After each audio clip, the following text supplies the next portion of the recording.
This morning, a chase led to a deadly officer-involved shooting in Clackamas County. And all new this hour, we are getting brand new video from the scene. Fox 12's Amal El-Hel has been on the scene all morning where this happened. Amal, good morning.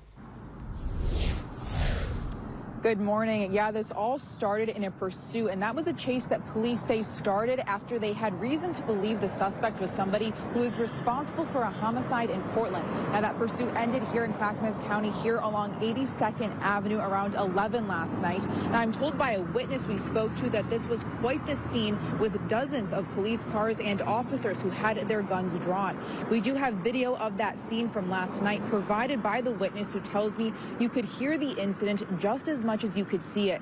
He was up the street at Winco at the time of the incident and says he could hear the chase followed by the crash and then gunshots.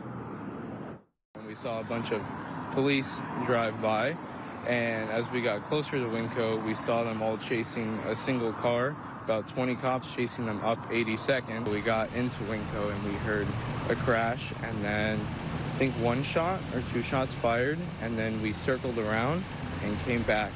And we saw him crash here in front, and the police all standing with riot shields, guns, about 20 of them, just all grouped up there. Though life-saving measures were administered, we're told the person officers were chasing was pronounced dead at the scene. This deadly shooting involved both Clackamas County Sheriff's deputies and Portland police officers. And those officers and deputies involved in the suspect's death are now on paid administrative leave, which is a part of the agency's policy for investigations like this one. We are working to learn more about that person who died, as well as the killing they believe he is involved in. When we get updates on this investigation, we will bring that to you here on air and over on our website. That's kptv.com. Reporting live in Clackamas, I'm El-Hel. Good day, Oregon.